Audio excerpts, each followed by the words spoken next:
YouTube, what's going on? It's Juan Gotti here with yet another Washington football team video, and we're here with the post-game video. And if you can't tell by my tone of my voice, the Washington football team did not come home with the victory. We did not pull through. We're not popping champagne. We're not popping the bottles for at least this week. The Washington football team falls to the Carolina Panthers as we lose 20-13, and we spoiled the brand new jersey. As you can see, I got on the Chase Young jersey.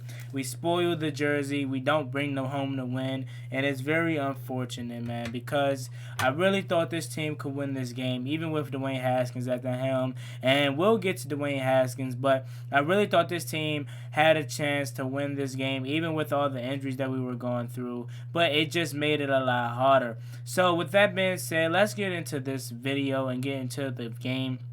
Dwayne Haskins sucks. I mean, I already said it in my halftime speech, and I also said on Pedro's stream that I really thought Haskins would come out here and play a lot better. I wouldn't be surprised if he somehow had his best game because he's facing all the adversity. But then at the same time, I also said we wouldn't be surprised if he come out here and plays his worst ball, because this guy is just not talent. He's not an NFL quarterback. He just doesn't have it. Some guys do have it, and some guys don't. As you can see, the case in point, Jalen Hurts, you can tell he's an NFL quarterback. So all that, he's young, he has to grow, all that is out the window. I honestly don't understand how Haskins could still have supporters after his performance today. I told you guys I was done with Dwayne Haskins. Versus the 49ers. I was done with him. Even though we got that win, he just didn't look good. You know what I'm saying? And that was coming from me, the person that thought he was going to have a good year this year. I really expected him to have a good year, but he didn't. You know what I'm saying? So with Dwayne Haskins, man, he just sucks, dude. I'm sorry. I'm tired of him. I'm pissed.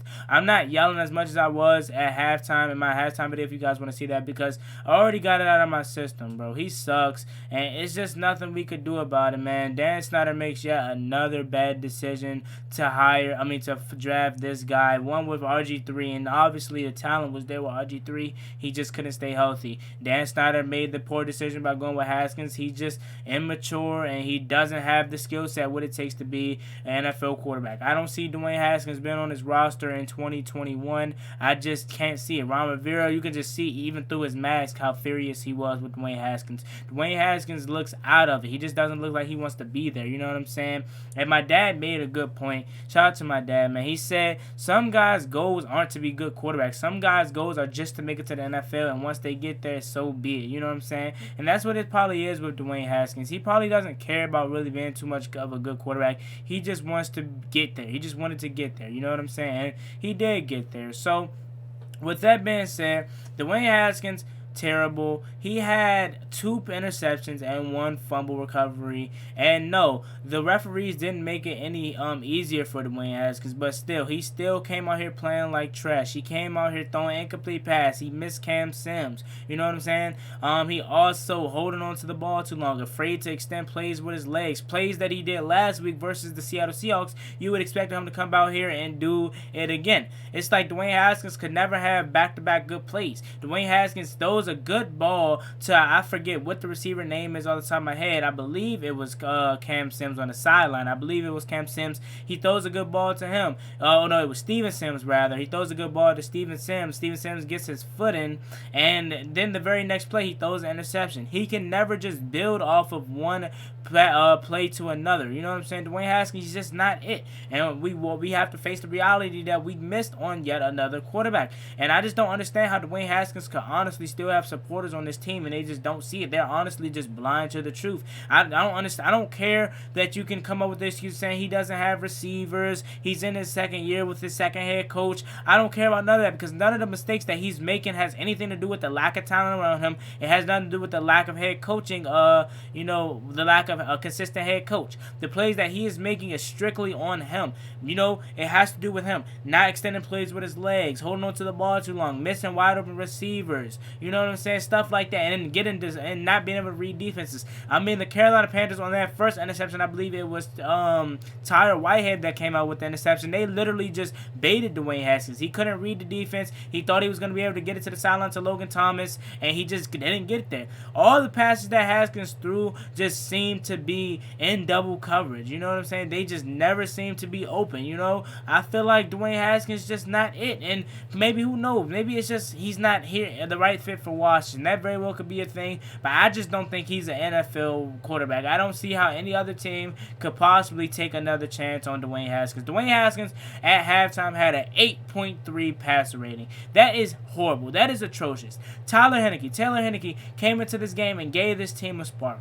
Now, the question that we can have for Ron Rivera is, did he wait a little too late to put in Taylor Heinicke? And a lot of people can say yes. I wouldn't be mad at you if you did. So Taylor Heinicke, he came in and gave us a spark, the spark that we've been missing and we wanted to see from Dwayne Haskins from the start. Take the easy stuff. That's what Taylor Heinicke came in and got. So, with that being said, Cam Sims, you have to come down with that catch. Cam Sims, Taylor Heinicke threw a beautiful ball. Some may can say it was behind him a little bit. But Cam Sims, you have to come down with that ball. You come down with that ball, Washington scores 13-20 with 8 minutes to go. And instead, we don't get a touchdown on that drive. You know what I'm saying? It's just, you have to come down with that catch. And if you don't come down with that catch, we're in the predicament that we were in. Trust me, I'll get to the refs. The refs didn't help us one bit. The refs cheated us. Starting earlier in the game with Haskins. Haskins had his arm clearly was going forward, and they're going to call it a fumble, and then they're going to take over on possessions. And then on top of that,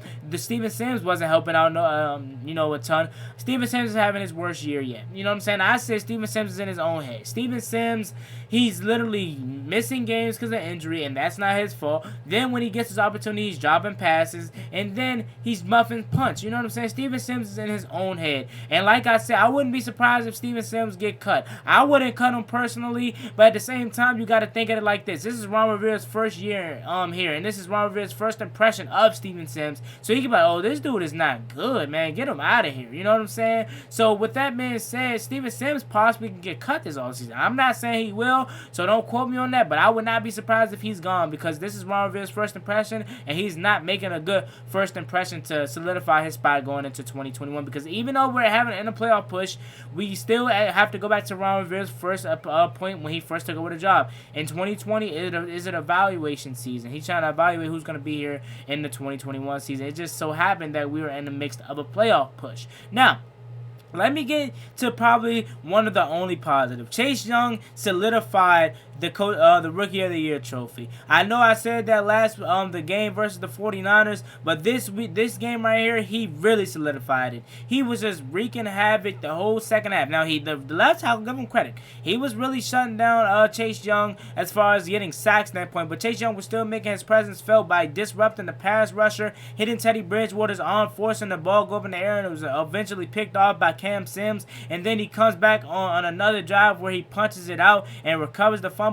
Chase Young had his hands all over this game, and that is what's so dominant about Chase Young, is that he doesn't have to get sacks in order to, be going out there and making the play and being, I guess, called on a loudspeaker and just making the sexy play in people's eyes. He goes out there and has his name and his presence felt in every other category of the game. He's making tackles. He's making he's punching the ball. He's just doing everything. And Chase Young was probably the only bright spot of today, and probably Antonio Gibson. Antonio Gibson was running hard. Now, let me get to Scott Turner. Scott Turner, I don't understand the play calling, because you go down after driving down, you call a pitch on 2nd and I believe 1 that was. You call a pitch on 2nd and 1 in the red zone. You haven't called a pitch all season long, and now you want to call a pitch instead of running the ball with your bell cow, Antonio Gibson, who's been killing them. They couldn't find an answer for Antonio Gibson, and you run a pitch instead of just running in between the tackles, what we're good at. Come on, Scott Turner. And this guy Turner with the cat call. What is that? You know what I'm saying? Why do you constantly try to get cute when all you need is a yard? All you need is a yard. It was literally, I believe, 2nd or 3rd and 1, and you call a wildcat run with Logan Thomas, and it goes nowhere. It goes nowhere. So I don't understand the play calling on that front. But other positives I can take away from this game is Taylor Heinicke.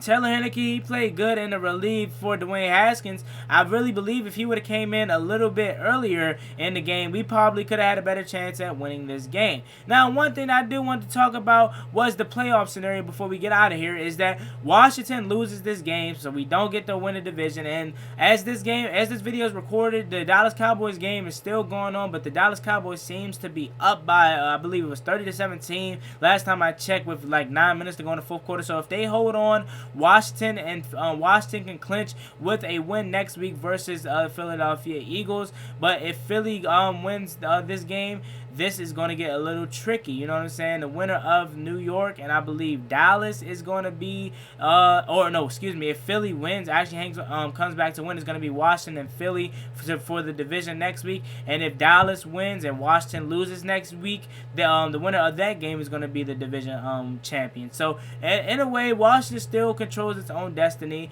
and we desperately need Alex Smith and Terry McLaurin back. So with that being said, it's been your boy Juan Gotti. Like, comment, subscribe, help to watch the football team. Sorry we couldn't get the win for you guys, but hopefully we can get the win next week. And let me just put it like this: if Taylor Henneke has to start next week, I'm not too mad about that. And last thing I want to say before I get out of here was that if you couldn't beat a Carolina Panthers team, I don't see how you can beat a Philadelphia Eagles team with Jalen Hurts at the helm. But if Taylor Henneke has to start, I don't know how. I wouldn't be too mad at it, but of course we're going to be hoping that we can get Alex Smith and Terry McLaurin back. So with that being said, it's me, boy Juan Gotti. Like, comment, subscribe, help to watch the football team.